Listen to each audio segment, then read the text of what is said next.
បើសិនជាយើងអត់បានរៀន idiom ហើយយើងស្ដាប់គេនិយាយឃ្លានេះយើងប្រកាសជាច្រឡំហើយ It's my cup of tea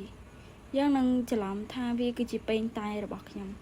ប៉ុន្តែកន្លែងនេះយើងអត់បកប្រែបែបហ្នឹងទេ cup of tea មានន័យថាយើងចូលចិត្តធ្វើរឿងហ្នឹងឬក៏យើងប្រកែរឿងហ្នឹងឬក៏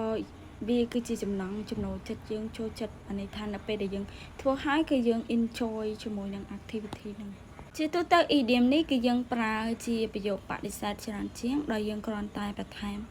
not ចូលទៅក្នុងនោះហើយអត្ថន័យវាក៏ប្រែប្រួលដែរ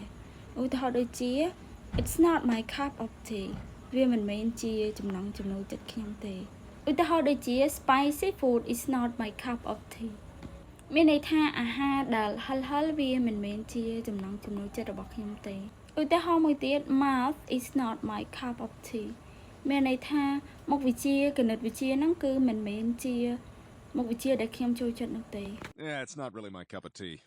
Not my cup of tea, this place. Not really my cup of tea.